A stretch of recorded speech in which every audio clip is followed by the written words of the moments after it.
Let's go ahead and get started. Welcome, everyone. I'm Lisa Casper. I am the program manager for Husky Innovate. Husky Innovate is Michigan Tech's Innovation and Entrepreneurship Resource Center. We provide workshops and events. We host talks such as, we hosted a talk with Hajj, and tonight he's going to lead us through a workshop called How to Build a Brand That Matters. So let me go ahead and introduce you to Hajj. So Hajj is an alum, and he's also an entrepreneur and an author. And Hajj came to Michigan Tech because he embraced the entrepreneurial mindset, and he loved solving problems. And you'll hear about that a little bit and how he identified opportunity and a value proposition around personal branding, which is something that he's going to share with us tonight, something that I think you'll find very interesting. So he is the founder of Rebrand Cities, which is a brand strategy consulting company that serves clients such as Cadillac, Pfizer, Walt Disney, and the Detroit Lions. He has also authored a book called Brand You Life, Rethinking Who You Are Through Personal Brand Management. And in 2011, Hajj was featured on CNN's documentary series, Black in America, The New Promised Land, Silicon Valley. During the filming of this series, he came to a deeper understanding of the meaning of digital divide for communities of color and dedicated himself to creating solutions. His insights have led him to become the founder and CEO of Brand Camp University, an educational platform that creates technology accessibility and supports job readiness for clients in underserved communities. In parallel, he led a new global civic design initiative within Rebrand Cities, which focuses on eradicating the digital divide by getting 10,000 small businesses online.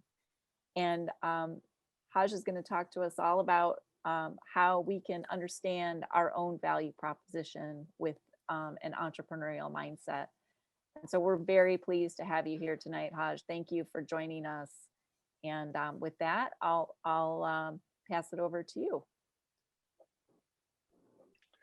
All right. Well, I'm excited to be here tonight. I want to thank everybody for carving out time today. I know we've all had busy schedules, whether it's school, work, or things like that.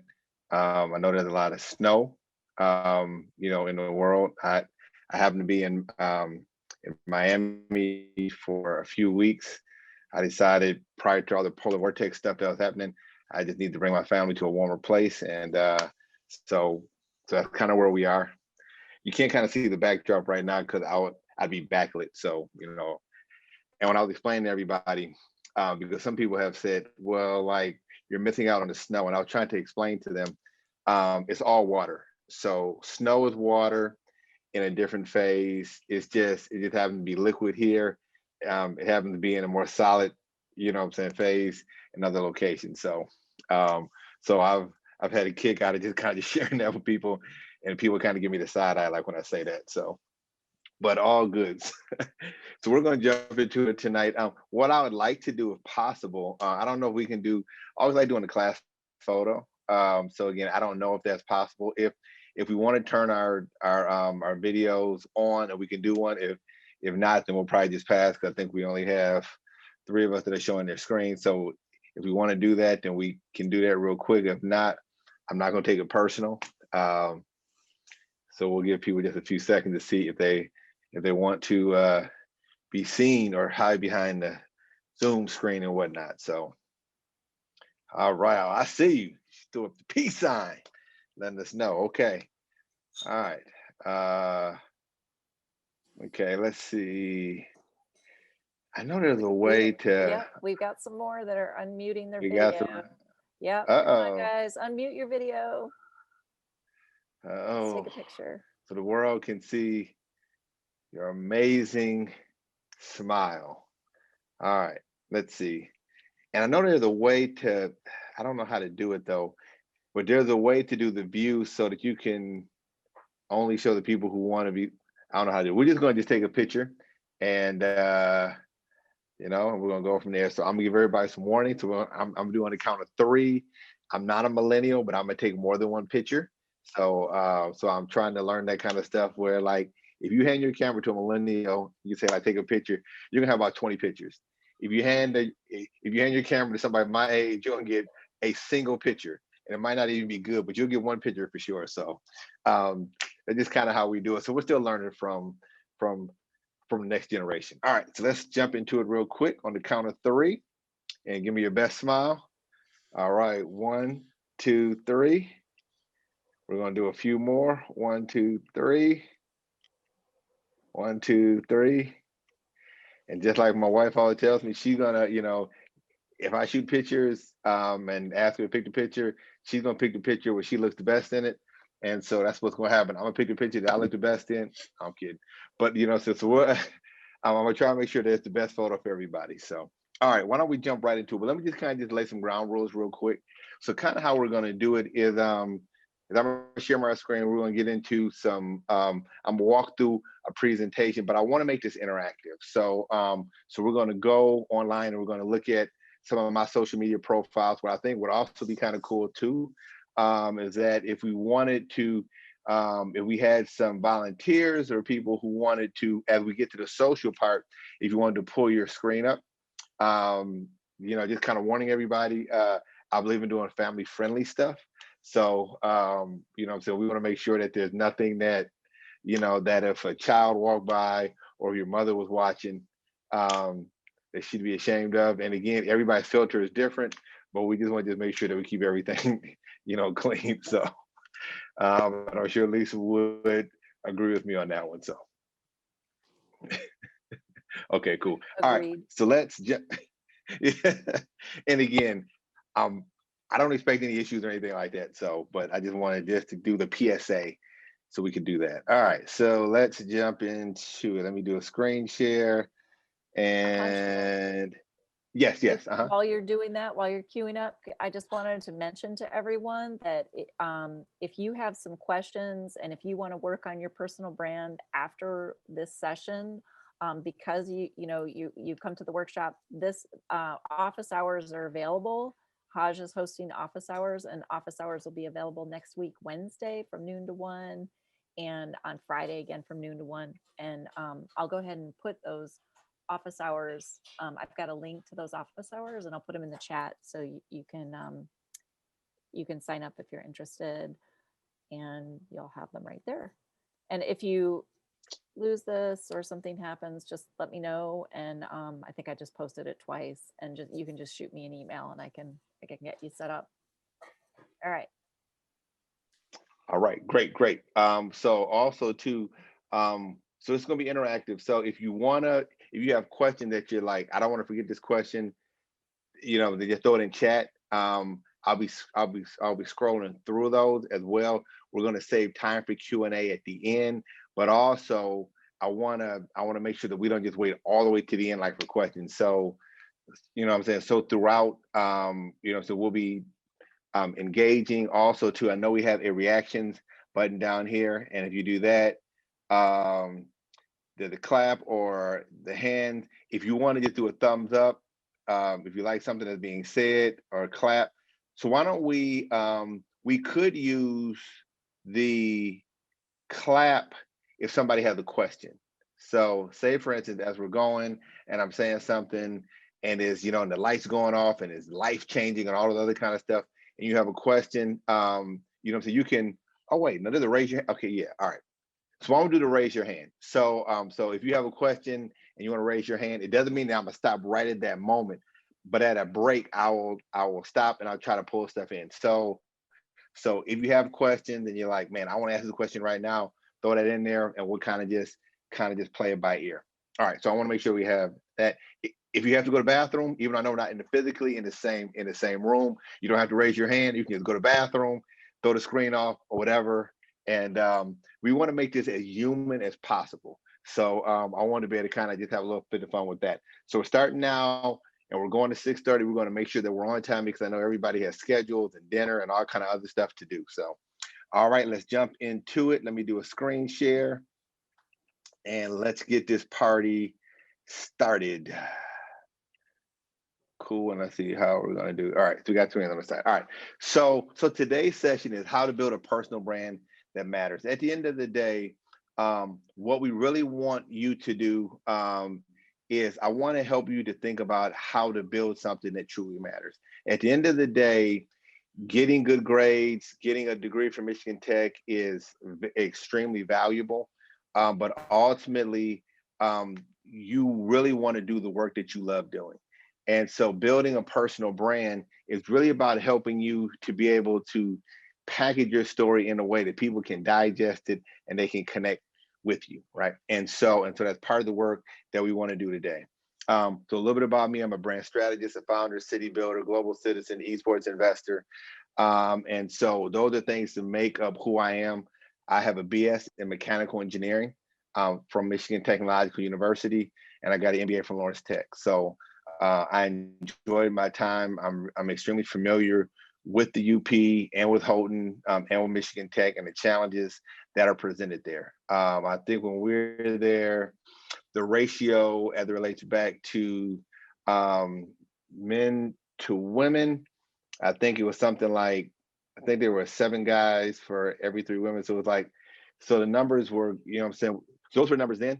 I don't know if the numbers have changed a whole lot since then. I don't know, Lisa, if you have a sense of if those numbers are still pretty much the same. I think it's improved, but I think it also depends on the degree program that you're in. And I'm sure that it's improved, but I know that there are more males than females. Okay. So when I was at Michigan Tech, like what I realized that there was a lot of really, really smart people. I also realized that people had somewhat of a challenge in terms of being able to communicate their ideas. And so one of the things that I always thought about that kind of came natural to me was, how do I tell my story and how do I communicate my ideas? Because it's not the person with the best idea, but life is really about execution and really being able to get your ideas in front of the right people, and to be able to take advantage of opportunities. And so really, as we're going through this process today, it's really about getting you to think along that lines, right? Okay, so today we're going to talk a little bit about happiness, how to operate in your genius, human capital, talk a little bit about failure, talk about lifestyle. You're building a brand that ultimately you want to think about how this relates back to the lifestyle that you want to live. Where do you want to work from? Do you want to be your own person? Do you want to work for somebody else? What type of work do you want to do? Do you want to work for companies that are triple bottom line or social impact? Are you looking to work for a big corporation, a big brand? Is there a certain part of the country that you want to work in? Are there certain verticals that come more natural to you that you really want to focus on?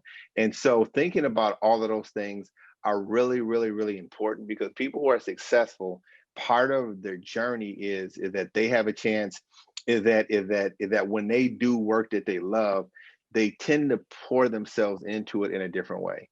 And what happens is that the outcomes are a lot greater, and they end up having a level of success that's probably better than maybe other people, and not because they're smarter, but because they've been able to find their lane and to really stay in that lane. It's really about understanding your sphere of influence. And most people jump around and try to chase what other people are doing versus really locking in to what really makes them special and what makes you stand out. So again, we want to do that. The why for why I do the work that I do, and I think I'm gonna do this a little bit. Okay, so this is my wife, and this is my daughter. So she likes to go into my Snapchat, even though I'm not really active there, and create like little videos. So that's her adding her little stuff. So at the end of the day, you have to really think about what drives the work that you do, right? And so my family is important for me, and so I always want to make sure that I give them credit for being a part of my life, right? So the work we want to talk about today is helping you to reimagine your work, reimagine your life, and really think about part of what you do. So if you look at this graphic here, this is a photo shoot. This is a photo that I had a chance to work with a photographer, and so we did a series of shoots. One thing that I want you to think about is I want you to think about the visual element of your brand.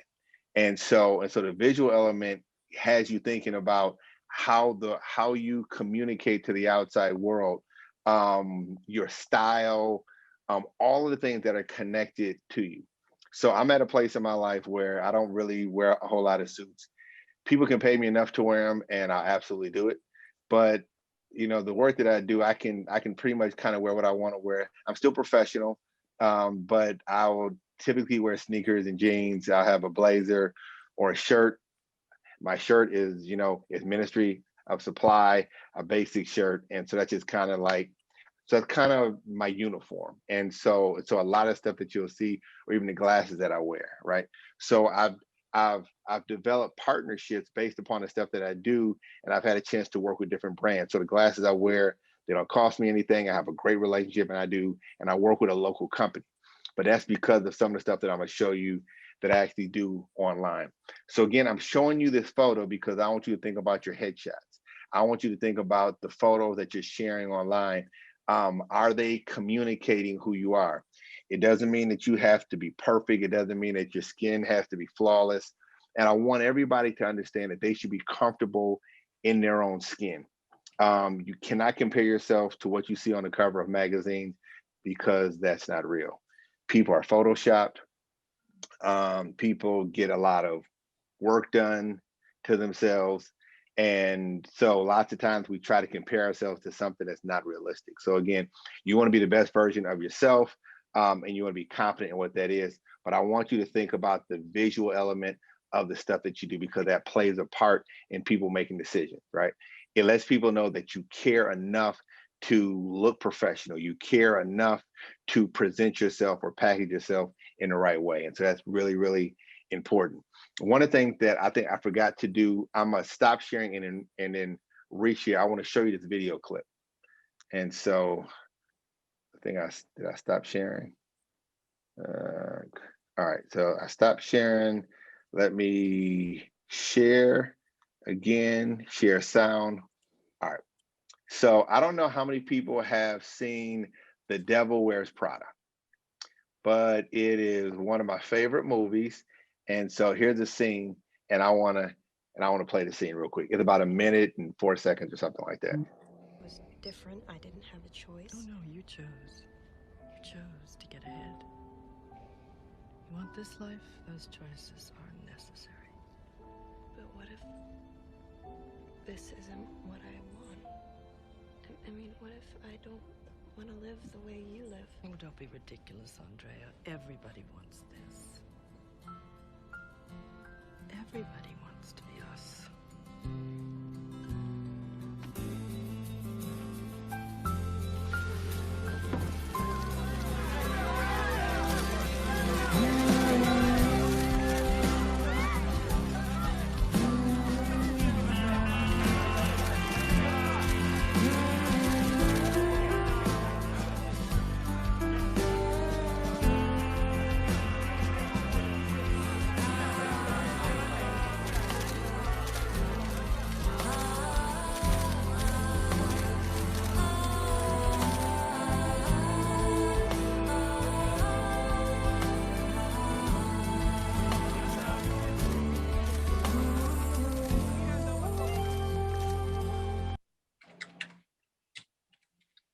All right, so let me stop sharing because I want to get a little interactive here. Get back here. All right, so this is the opportunity for us to unmute now. I would like to get some feedback of what you thought about that particular scene from The Devil Wears Prada. If there's any points that kind of stood out in that quick scene, you can just unmute. You can raise your hand, but I want to kind of get some feedback.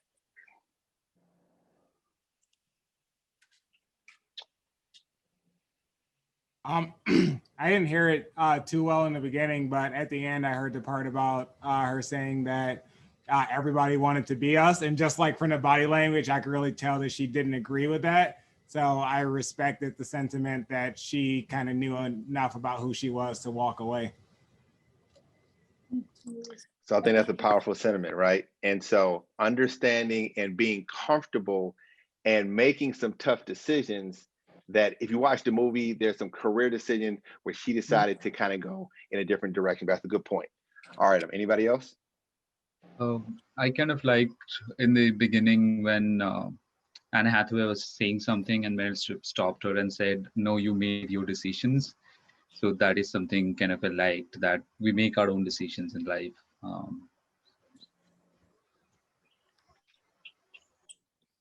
Yes, yes. So some decisions feel like it's by default, right? Or there's some decisions that you know what I'm saying, that we proactively made these decisions. And sometimes we don't realize the impact of what we're doing. You know, so but we're making decisions, and some of those decisions are difficult to reverse, and other ones are a lot easier to reverse. And so thinking and being comfortable with making these decisions and kind of going down that path. So that's another good point. Anybody else?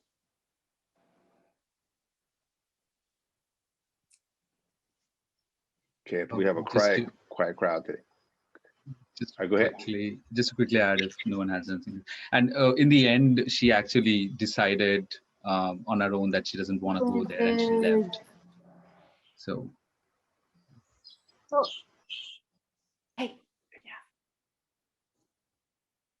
Is there somebody else that's trying to chime in? Hajj, we've got a couple comments here in the chat. Okay. Let's see. Leah. Yep. All right. Let's see. Okay. Genius to find employer value the employee right. To find an employer that values their employee, the people, more than their products. So I'm assuming that you're referring specifically, you know what I'm saying, back to that example. So so everybody who works for somebody, there's an employer brand. There's also an employee brand. And so you have to really think about, like, how does the work that you do and how you want to be positioned, how does that align with the organization that you're looking to be a part of or grow? And so sometimes you have to think about the value system of that particular organization. Do I, you know, am I in alignment? There might be that you have to that puts you in a position to where you're doing things that you don't really feel comfortable with. And so it's a really important part in terms of thinking about that, as you're thinking about how you want to be viewed in the world. And this goes beyond just the work or just your employer, but really thinking about these things because it becomes really, really important. So again, just wanted to get some quick feedback. Also to what makes this workshop really work is that my goal is to be able to, for us to be able to kind of go back and forth a little bit, and for you to get feedback. I want you to understand there's no bad question, there's no bad statement, but this is an opportunity for us to be able to share. And the thoughts that you have, there's a ton of other people on here who are thinking the same thing. And people who are successful, part of it is being comfortable talking in front of each other. And not worrying about whether somebody agrees with what you say or not. Because at some point, you're going to have a chance to be able to pitch your idea in front of people you've never met before. And sometimes we place too much value on what people think about us when people, in essence, really don't really care that much, right? Because they're living their own lives. So again, just wanted to share that. All right, so let's go back here, get back to some slides. Okay, all right, so we played that. So in a day, people are exposed to over 5,000 brand expressions every single day. Why am I telling you this? That means that people are inundated with a lot of information.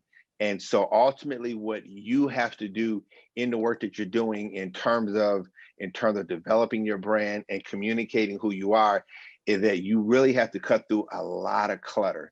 You have to cut through the fact that people are busy and they're getting inboxed and they're getting messaged, they're getting text message, they're getting emails, all of these things. And so you want to position yourself so you're top of mind. So when people are thinking about, like, who do I want to work with? Who do I like work? Who do I want to connect with? Part of me building a brand is building relationships and those kind of things. You want to build those things in advance.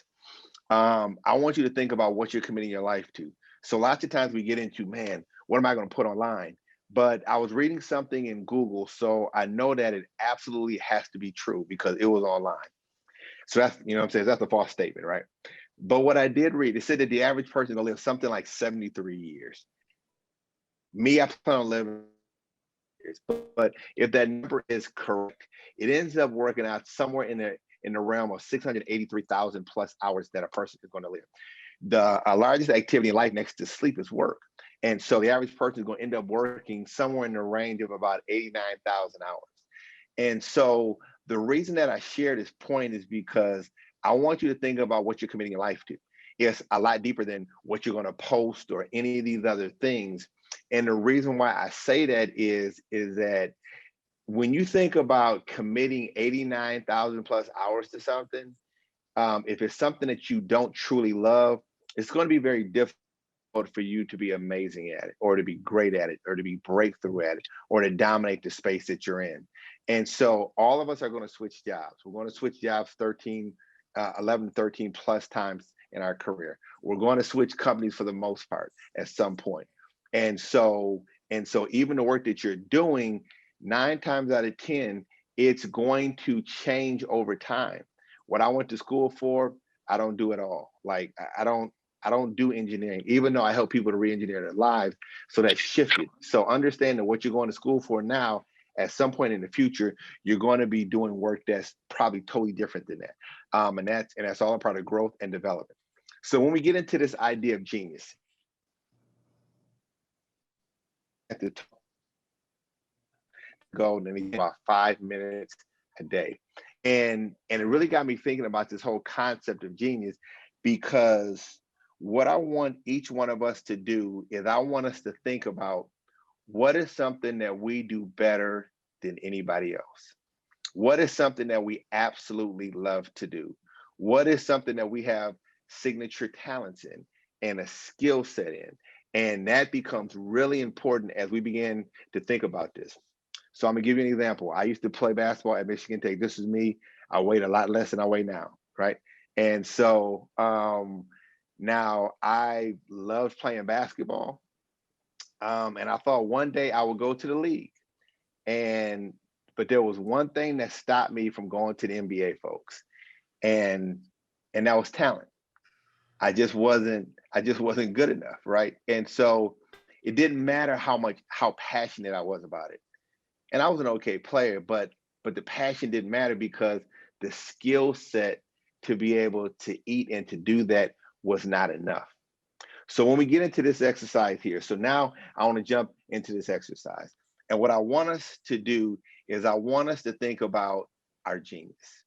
And I want you to think about, what do you do better than anybody else? And so what I want to do is, this is not a rhetorical question. This is one where I want us to have some open dialogue, and I want us to start to share what are some of the things that we do that we're really, really good at. And so I'm gonna stop sharing real quick, and I want to get into some open questions. And so also I want to say hi to a few friends. So I see Don Reamer.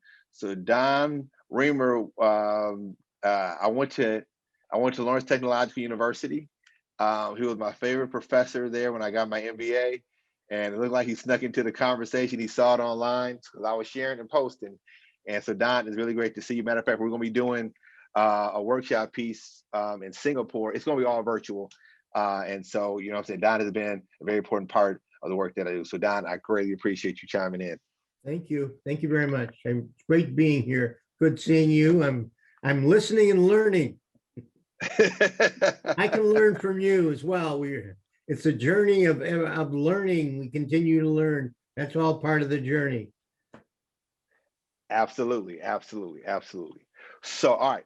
So now let's. I want to hear from some of our students. I want you to start to share or even staff. What are some of the things that you feel that you can do better than anybody, or something that you're really good at? Yeah, unmute some folks there. So anybody want to share? I'll go. Okay. Hi, my Okay. name is. Yes. So one thing that I think I'm good at is communications. I'm good at pulling out ideas. I'm good with ideas. And I'm also good at making connections. And I've lived in cities all over the world. I'm an alum at Michigan Tech. And and now I'm back in Houghton. And I have trouble here kind of quantifying, like putting what I've done, quantifying it and making it something that people that maybe don't appreciate the soft sciences as much, kind of spinning it that way, if that makes sense. Yes. So yeah, so let's kind of dig into this a little bit. So 'cause I think Whitney brings up some extremely valuable points. So I know even when I was working for Ford, and I wanted to get into marketing, I had a major challenge because I was typecasted. I was an engineer. All of my experience was in the engineering space. And so what I had to do is that I then had to think about how do I repackage and retell my story for the work that I really wanted to do. And so part of what I hear you saying, Whitney, is that like you've done interesting things, but now how do I repackage this? Part of what I had to do, I went back, I decided that's part of why I got my MBA at Lawrence Tech. I was like, okay, I need to be able to show that I'm not just only technical from an engineering standpoint. The other part is that I believe that soft skills are, people underrate the value of soft skills because part of what you have to do in any job that you're doing is that it's the elements or the things that have nothing to do with your ability to be able to perform the job that really help to be able to position you, right? And so understanding how to make that connection. So Whitney, if you're a connector, how do you start to develop the relationships with those people who are decision makers? How do you identify advocates inside the company or what we call sponsors? So when it comes time for decision making, a lot of people think that the company just hired the smartest people, and there's nothing further from the truth than that, right? A lot of it has to do with relationships. Somebody's father knows somebody. You've built a relationship over time. And so Whitney, you being a connector is an extremely valuable, and for everybody, extremely valuable tool, right? Because what tends to happen is that we call on this term, it's called pattern matching. And what happens is that people tend to interact and engage and support and connect with people that are like them. So it could be shared interests. It could be things from a racial background, right? People who are making decisions. Say, for instance, Whitney, if the person who is making a decision happens to be a woman in leadership, and maybe she's looking to promote or identify women who are talented, who have the skills, but are making sure that they're getting noticed. And so you build a relationship with her, that can open up a door, right? And so I think it's very important to start to build, your council or your circle or these advocates before you need them. And I think that becomes critically important. The other part is that if you're working on projects, and I think you mentioned this, and then telling the story. When it comes time for annual reviews or things like that, if we wait to the last minute or wait to the end of the year, we kind of forget the details on some of these things. So documenting them before you get there. The other part is, what are some of the other things? Every company has an opportunity for people to work on projects that are not your core project, or there are things that you do that relate back to giving back or community stuff. When I actually work on those kind of projects, I try to work on things that are things that I can show the skill set that I want to be able to do that kind of work in. Or can you volunteer in a nonprofit or in some other kind of situation where you have a chance to interact with a person who is a person of influence. And so I try to put myself in those kind of rooms. And so those are some of the things that I want to be able to share. So I hope you found those points helpful. Thank you. I did. Yep. So if we have more questions. I'd just like to make a comment. I guess building a brand is kind of a journey. And early on, many days before Al Gore invented the internet, we used to build networks. I guess using social media, we still build networks. One of the tools I found very helpful is really getting published in a newsletter. It may be a newsletter that is associated, as Hajj said, with a not-for-profit, or it may be something that you really feel very strongly about. And when you put yourself out there and you have these feelings about a particular topic, whatever it might be, you may end up being a subject matter expert. And I guess I developed the brand of being the entrepreneurial strategist. And over years, it continued to happen. And I would have people call on me regarding that. So I just wanted to mention that as maybe another tool in your toolbox, just getting published and getting noticed that way. And that can help you build your own brand. Yes, I'm gonna tag in on that, and then we're gonna go to Leah because I think she had a question and we didn't quite hear. So, so even when I was at Michigan Tech has a series of publications where they write stories about students, and I remember them writing a story about me. So I say all that to say, like low-hanging fruit is there could be publications or things that they're writing about right there on campus. They're looking for content, and you can help them to do their job, and it can help you to get some more visibility. All right. So I think Leah, you had a question. Okay, so if you're talking, we can't hear you. Unmute. I don't see the mute on. Yeah, but maybe now it's is it okay now. earbuds? Maybe it's earbuds. Do you need There we earbuds? go. We can hear you now, Lisa. Oh, that's Lisa. Leah is trying Leah, to talk. okay. Do you want to put your question in chat, Leah, and we'll go to one other person, and we can circle back?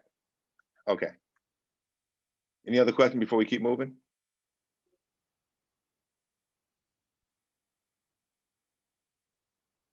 Okay.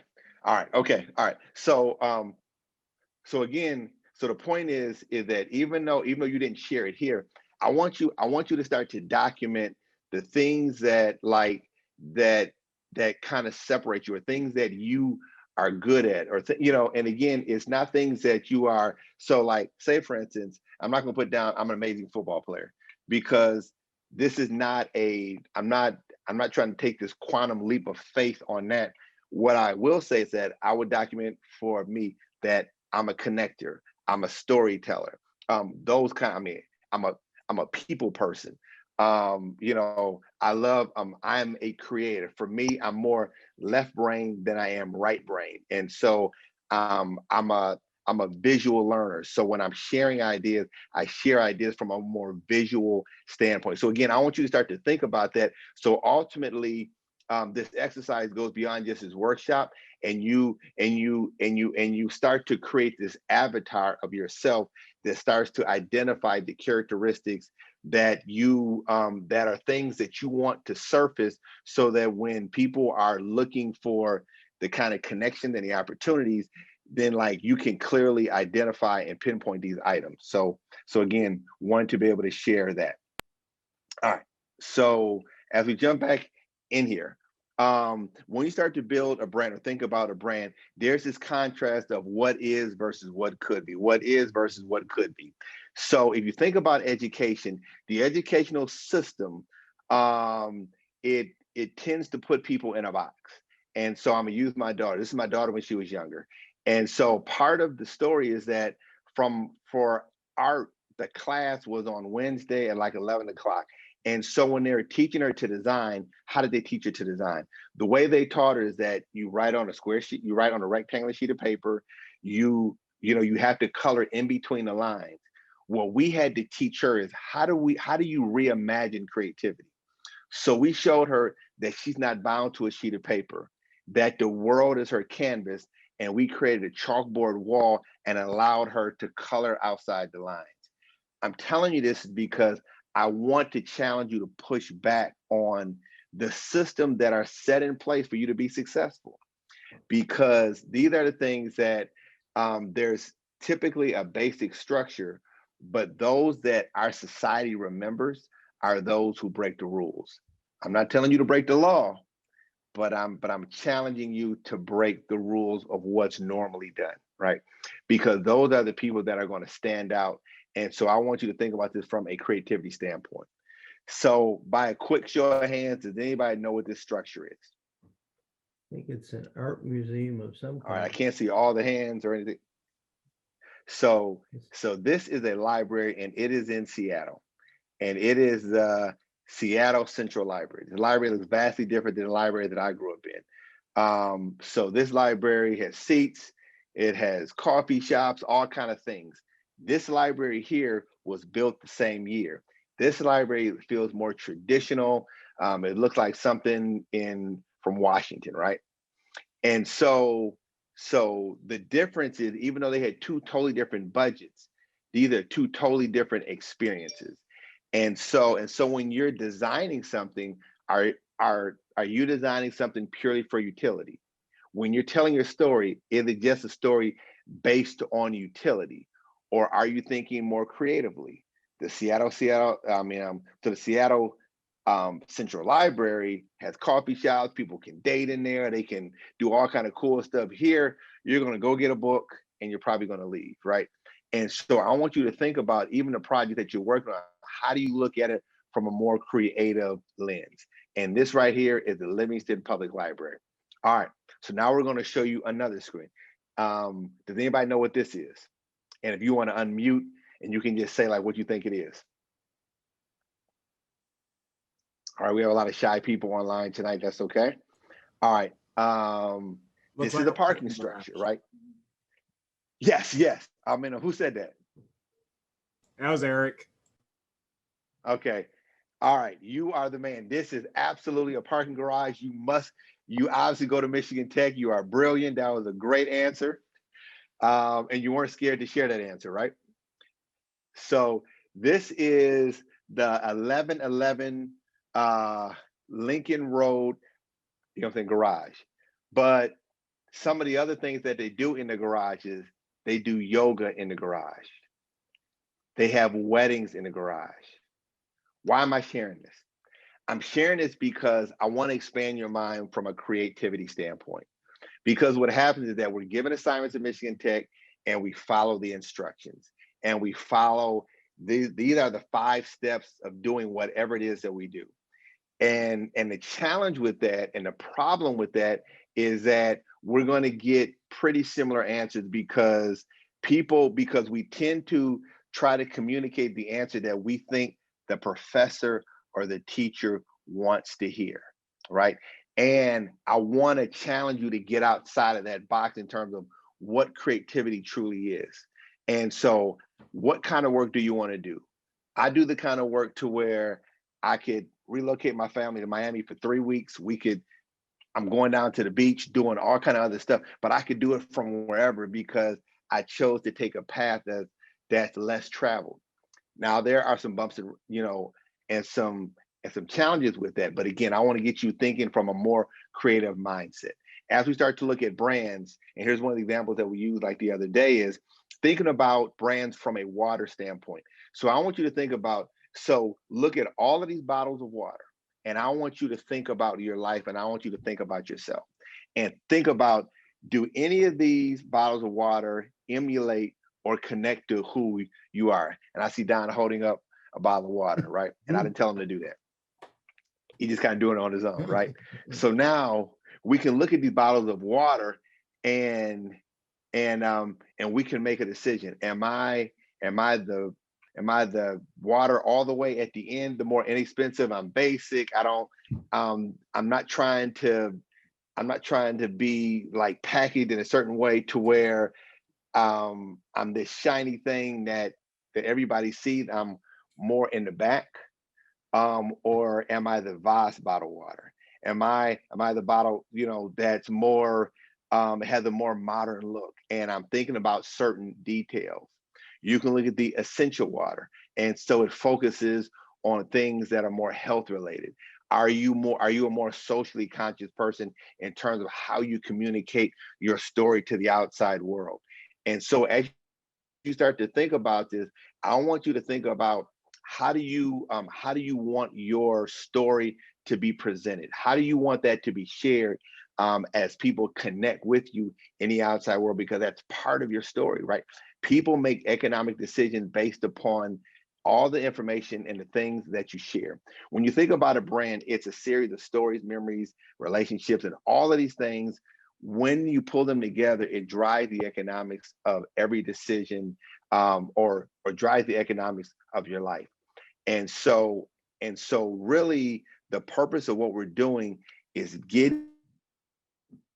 think about how you're very methodical about each one of these steps, because ultimately what it's going to do is that it is going to help to inform people, and people are going to put you into a bucket, and they're going to make decisions on how they want to connect with you, if they want to hire you, how much they want to pay you to do the work that you're doing. And that work becomes really, really important.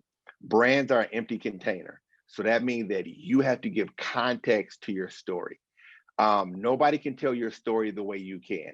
And so it's up to you to be able to tell that story in a way where you can connect to your audience, right? So what I want to do now is I want to go online real quick, and I want to start to get into a little bit of the storytelling. So when we think about a story, I want everybody to know that being a storyteller is a learned behavior, which means that it's something that you can develop in. It's something that you can grow in. Some people are natural storytellers. Other people, it takes a little more work, right? And so that's okay. So before we go online, I'm gonna stop sharing here, and I want to get some feedback from people as it relates back to them as storytellers, right? So in terms of how you tell your story, how are you most comfortable telling your story? Is it like being in video? Is it writing? I like to hear from some of our audience in terms of how they tell their story.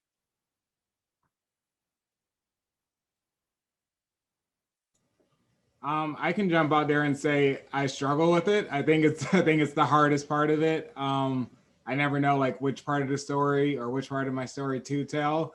But I think historically I've just like done things and shown the product and let the product or the results be the story. So I think that's a good point. So what we typically call that is social proof, right? So at the end of the day, people can say, oh, I'm great at marketing. I have a degree. I got these grades in these classes. But I think what's even more powerful is when you're able to share share some of that work. So if you say, look, I'm on this team and we did this, is there a presentation? Can you link me back to that project that you did? Is there a video? Is there something that kind of validates the story? And so that's a very important part of the social proof in terms of being able to use that to be able to share that part of your story, which I think is very, very valuable. So part of this is, how do you curate stuff? How do you pull stuff together, right? So if you're in an interview and they're asking you, so what are the projects that you've actually worked on, or can you share something? Could you easily pull that together? Do you have these assets or pieces that you can actually share with them? Do you have links to this stuff? And I think that becomes important. Anybody else? I have a question here, Yeah. Hajj. Mm-hmm. So this is a very standard question which we come across, be it you pitch or you're an interview, and the question is, tell me more about yourself. Okay, now that is an open book. So which angle to tackle it from? Do you be very open and just tell, or do you have to tailor it to what might be then you go down that hole? Okay, what is it that they want to hear? Do they want to hear this, or is it just be yourself, or what is it? So then how would you deal with that? Yeah. So people are wired for stories. And so lots of times we take people down this logical path, and we just hit them with facts. And so part of what I think is really important and really powerful is, how do you package this in a concise story, but in a way to where you take them on this journey. And so part of storytelling is called the hero's journey, right? And so like, you can walk them like through this process. Pixar has something else that's called the Pixar Way, I think it's called. And they have a series of small steps that allow people to be able to put this, to kind of really put the story in a logical flow. So what I would do is I would think about a scenario that I could tell a compelling story that people could emotionally connect to, which I think is very powerful. But also, I think when you're able to add context and to give a little more detail, versus it just being something generic, like I'm a hard worker or things like that. So if you're able to say, hey, look, so we worked on this project, it had this kind of impact, and even showing some of the details or the terrain of some of the dynamics of the team or things that you had to overcome, and kind of showing those outcomes, and doing that in a way to where you're able to do it in a very concise way, I think becomes really, really important. All right, so what we're going to do now, we're going to jump online, and I want to show you a few things. So I'm going to ask this quick question, and I want us to raise our hand on this. How many people have a LinkedIn profile? And I want you to click the reactions, and if you have it, I want you to actually do some kind of notification. All right, it should be everybody here. All right, okay. All right, so cool. So most people have it. If you don't, it's not the end of the world, but this is part of what we need to do. When I was teaching a class at Michigan Tech, and I was teaching seniors, and we were doing personal branding, a lot of the students did not have an actual LinkedIn profile, right? And so it was something that I was a little surprised with, but I felt like that there was a great opportunity. So we're going to go online, and I'm going to share. And so we're going to start to dig into this. All right, so I just got a message. Let's take this message off, right? All right, so here's my LinkedIn profile. So part of doing a LinkedIn profile is that you have an opportunity to tell a story. So having a photo that is somewhat current, that that communicates who you are, is important. I've seen people put photos in here where they're hugging somebody. They have, they're holding a glass or something. And even though there are employers and people that understand social drinking, I would make sure that I'm the only person in there, have something that's kind of current, and they communicate who you are. When you get my age, you have people who put photos in there of when they're a lot younger because they want to try to relive the glory days. The students, you don't have to worry about that aspect of it, right? So here you have a chance to share a photo. This photo could be something that is a project that you're working on, or something that has a chance to kind of reinforce some of the things that you're doing. Think about your title, the area. So even though I live in Birmingham, Michigan, I put Metro Detroit area, right? And why I do that is because people know what Detroit is. Everybody doesn't know what Birmingham, Michigan is, right? And so that becomes important. If you look at this little button here, you can go in here and you can edit, right? So you're able to put titles in here, current position. You can put your education, all of those things here in terms of being able to add more detail. And so that becomes important in terms of making sure that you're telling your story, right? Contact information.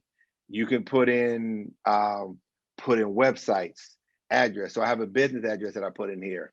I have an email that I actually check. And then we can get into profile, your actual profile name. This is really important.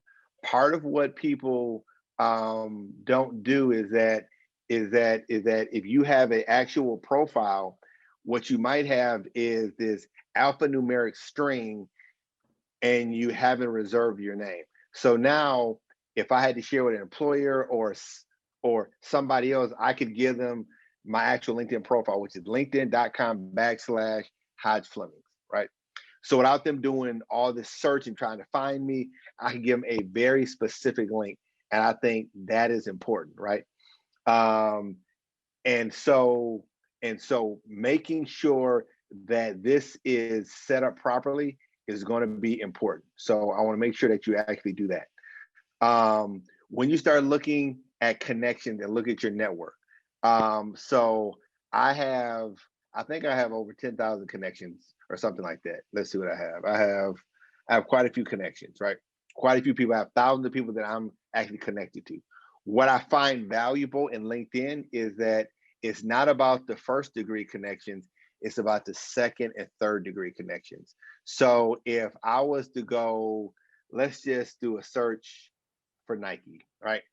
And so what I can do is I can go, so the first degree connections are the people that I'm connected to, people that I already know, people who have worked at Nike or have had some kind of connection. I could go into second degree connections here, right? And third degree connections. These are people that I'm not connected to.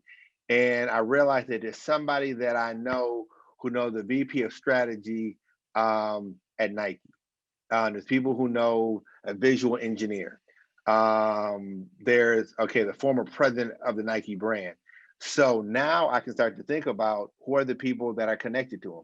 So when I look at this, James Andrews is a very good friend of mine. So now if I'm in contact with them, I could go to James and say, hey, look, I'm interested in talking to Trevor. I see you're connected to him. I would have a conversation with them, and I could shoot my shot and say, hey, look, I'd like for you to be able to connect me to that person. So the value in this, 100% of the Fortune 100 companies are all here. This is a professional social network platform. And so it's really important to be able to leverage this and to be able to look for and identify people who you want to get connected to. Part of what I do is that when I go to an event, even though I know we're not doing a whole lot of these events now, is that if I get a business card, I automatically throw these people into LinkedIn, right? So that I have that connection to them, because I never know when that's going to open up into something else. And so I think about this in terms of connecting with other people in business. And so I want you to kind of think about that. So, and you can do searches in a variety of different ways. So the current picture, having your profile set up is important. Also too, you have the ability to be able to do articles. You have the ability to be able to post. So recently I've been viewed 604 times. So when people are looking for me, they are looking for the information that's actually there. So it looks like I have over almost 12,000 followers, right? So again, there's quite a few people that I'm actually connected to. If I looked at my activity, I can go here and I can look at art. I can look at stuff that was posted. So, so the Honor College posted something about me, and it drove a couple other people following up, and actually connected with me. So when you're in these things, you have a chance to comment and to post and to engage with other people. See, I posted this about a project that we're doing to help Black entrepreneurs. And so what ended up happening is that when I did an original post back in November, Cadillac was not a sponsor.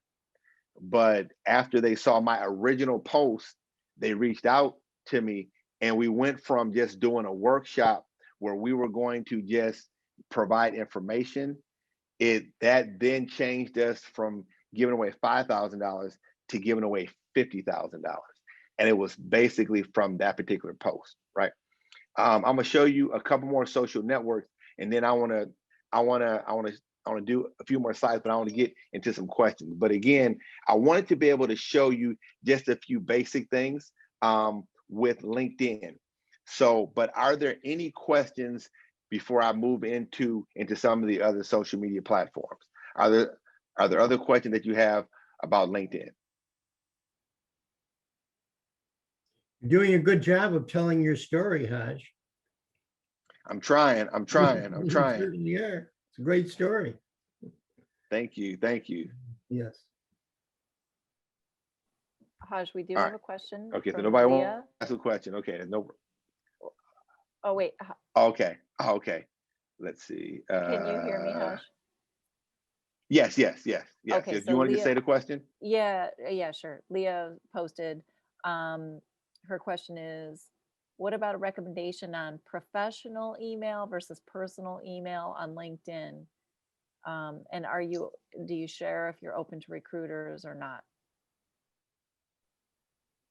Leah, that's an amazing question. So here is what I have found.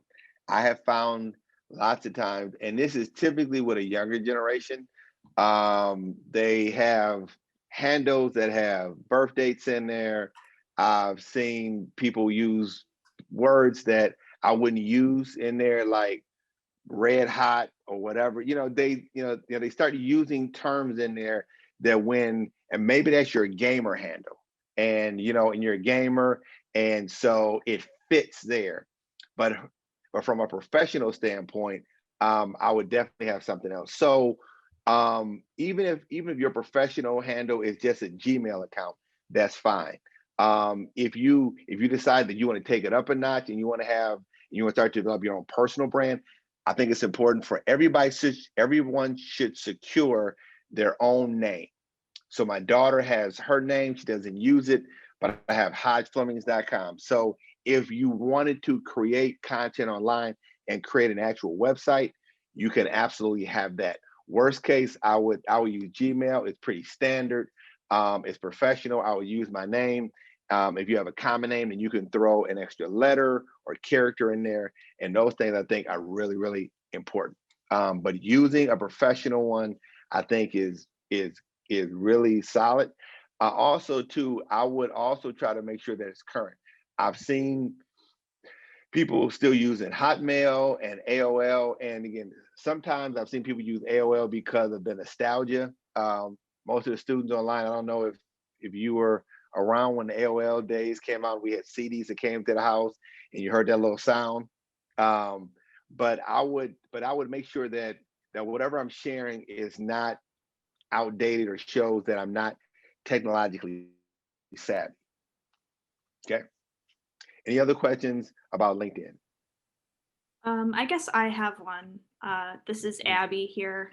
My question is driving activity to your page. So is that through mostly interacting with other people on their feed and publications? And if you don't have anything directly to publish, how can you increase people coming to your page? Do you have any suggestions? Gotcha. Yes, that's a great question. So I think part of it is posting content. So if you want to write an article, you can, but you can share content that kind of, what I'm saying? So part of that is just being a curator. And so let's just say, so what is the area that you're studying right now?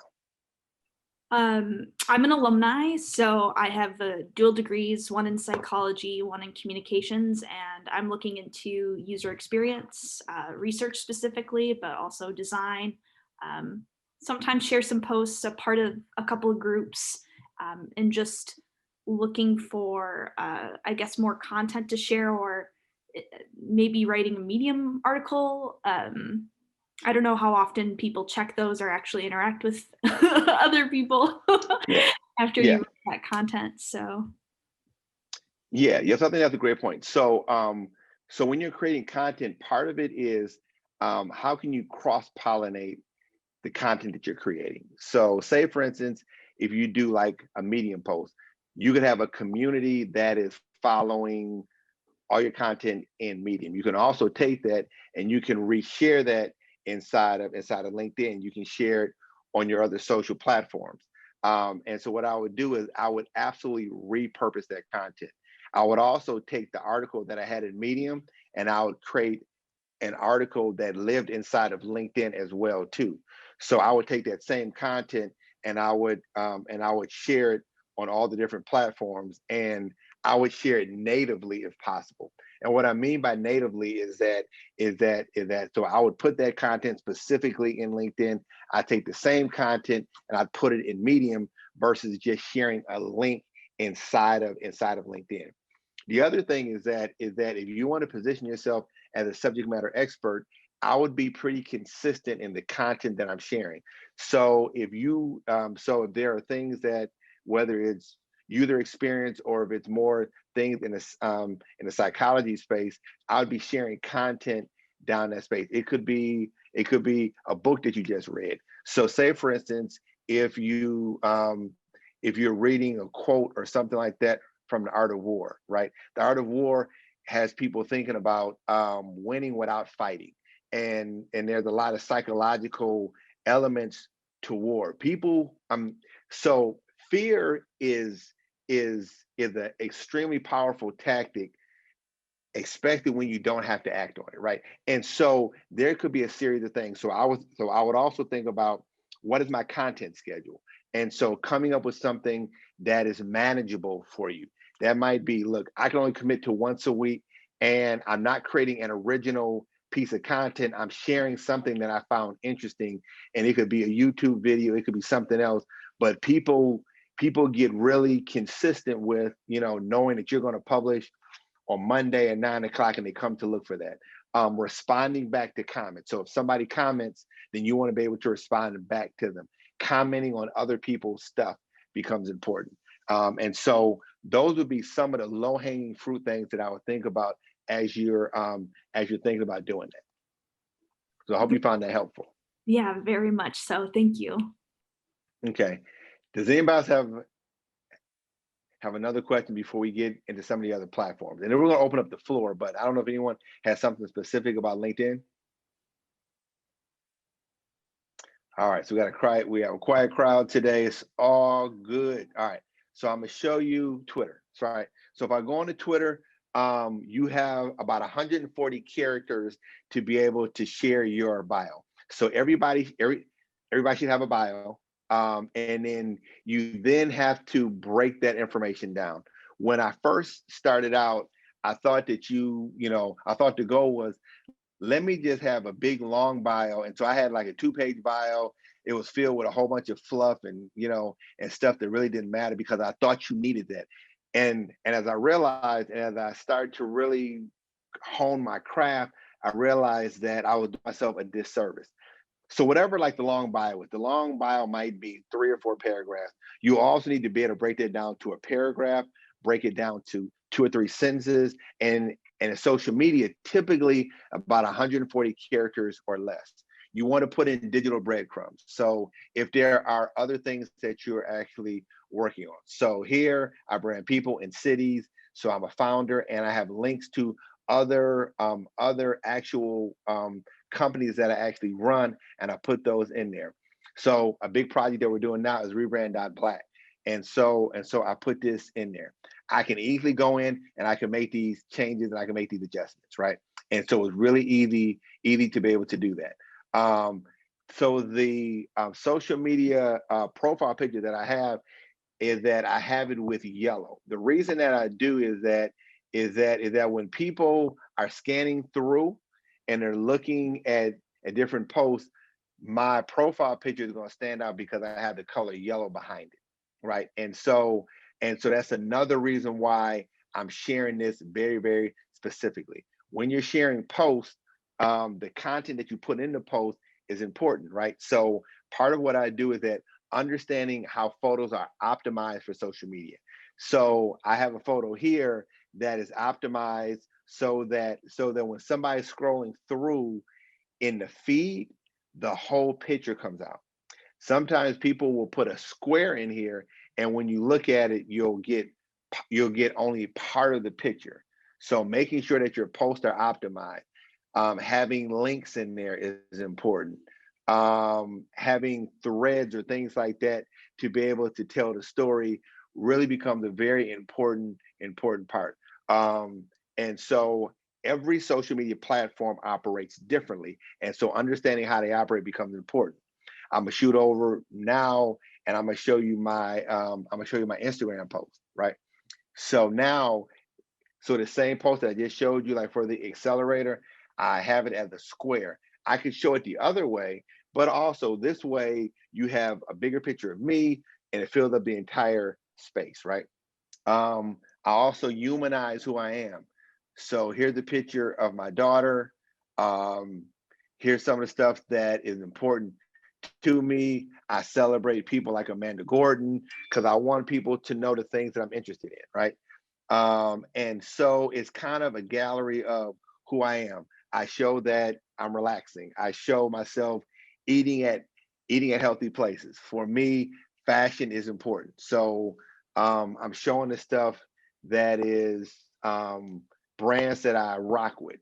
What this has done is that this allowed me to create partnerships with brands. So I'm currently doing stuff with CI Wear. I have a partnership with Cadillac. And so some of these other brands I'm putting in there because I want to create the opportunity, right? And so that's part of why I actually do that, right? And so this is me sharing that. I created a small podcast where I do 1-minute videos, and they're all audio. I have a graphic in there, and so I'm doing that so that I can start to make these types of connections, right? So this platform is more visual, and I try to make sure that I'm doing things that are more visual in nature, right? And there are basic tools that you can use to be able to kind of share those stories, right? And when people think that you're doing cool stuff, it just opens up the door for other stuff. So I did this for the Pistons, and then they ended up doing a jersey for me, and I can't find it, but but it's in there. So I'm sharing that because I want you to be able to think about some of these particular elements.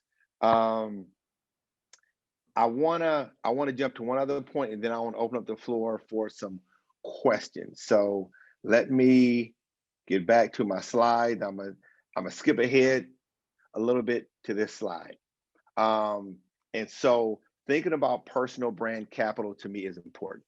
And so I want you to think about intellectual capital, social capital, and invisible capital.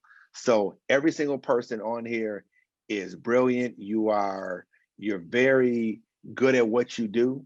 There could be people who are doing stuff better, and that's fine. But the intellectual capital, how do you communicate that to the outside world? Are you communicating your degrees and your certifications?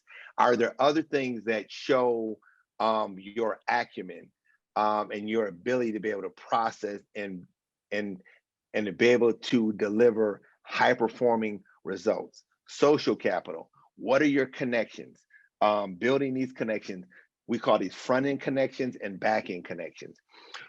So if I need to reach out to the media, I wanted to make certain connections with the media. What did I do? I did a post on here are the top local news anchors in the city of Detroit. I did the article. I tagged every single one of the anchors. Something very interesting happened. At the end of the day, so what did I care about? I cared about them knowing who I was, but I couldn't say, hey anchor, I'm Hajj, because everybody's trying to ping them. But once I talked about them, then they automatically started resharing these actual article. From them resharing the article, I would see them in public, and they were like, I remember you. Next thing I know, I'm on TV. And at the end of the day, what happened was it wasn't because I'm more special than somebody else. It's because I appealed to their ego.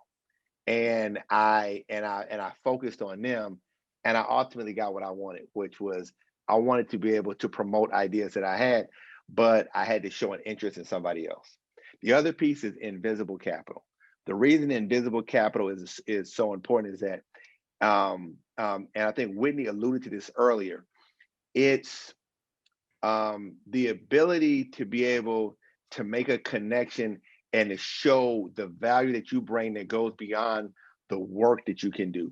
So operating with integrity, being somebody that's trusted, being a connector, delivering stuff on time, being consistent, like these other things that create opportunities that go outside of your ability to be able to perform the job is really, really important.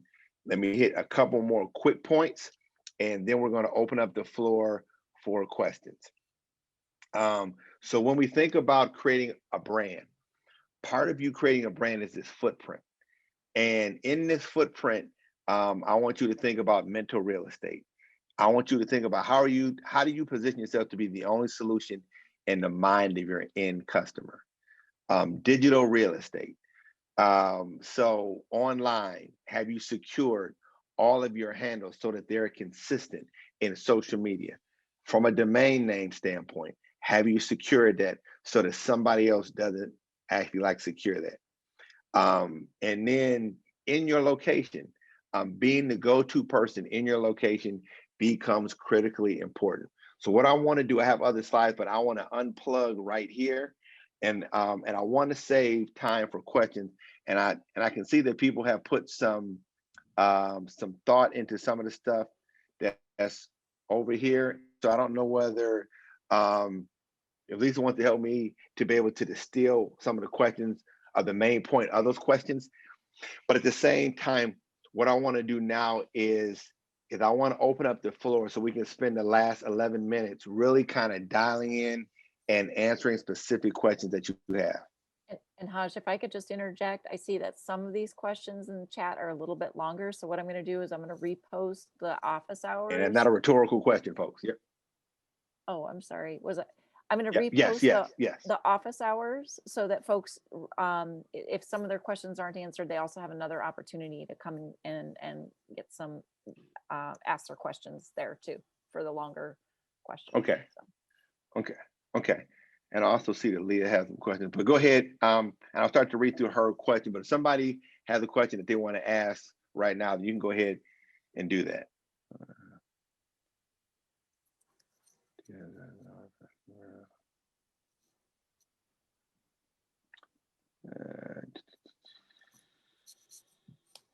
All right.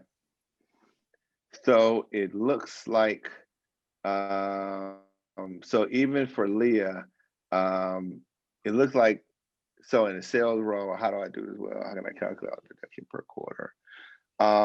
So it kind of seems like, as I kind of scan through your question, is how are you able to communicate your story, in terms of like what you done, like, I guess, from a sales standpoint. So let me give you an example. So, and I'll actually pull up a slide to show this. I'm gonna go back to this slide here.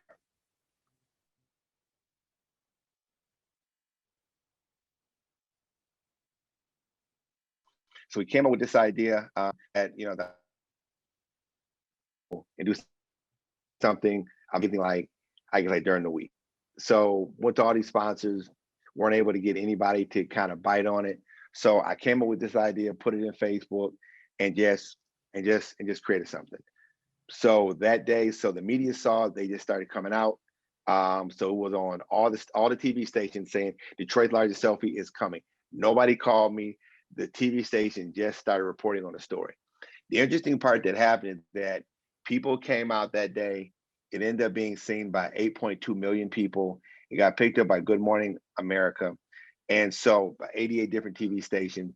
So the whole point is that after that happened, I was then able to take the analytics from that. I was able to take the data and the stats from that.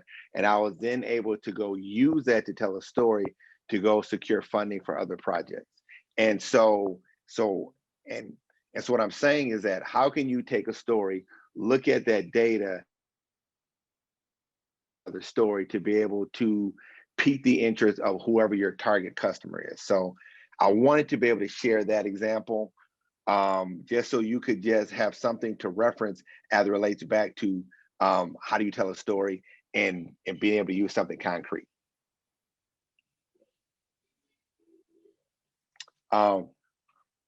Okay, was that screen sharing on that one? I didn't see anything, but okay. I'll just show it to you real quick. But but if somebody wants to ask a question, let me just kind of go back to. So it was this slide. It was this slide here. So it was viewed by 8.2 million people. We ended up creating something, and this was the visual picture. It was used in a newspaper. If you also take a real close look at this actual photo, you'll see the news station from Channel 4 here.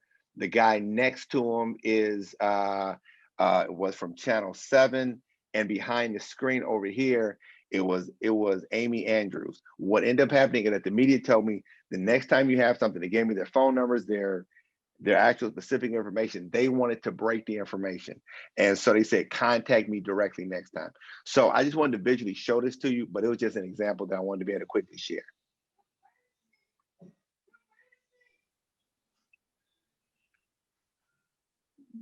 All That's right, neat. let's That's see. That's a great story, Hajj. Thank you, thank you. All right, y'all, I need some questions. I need like, you know what I'm saying? My goal is to be able to help you, is to be able to give you some insight and to be able to have somebody that you can bounce an idea off of. But I think Eric has a question. Go ahead. Yeah, I know you mentioned that you are visual and like, you know, your Instagram and all of those things kind of connect. I was curious, like, one, how much time do you actually spend preparing that content?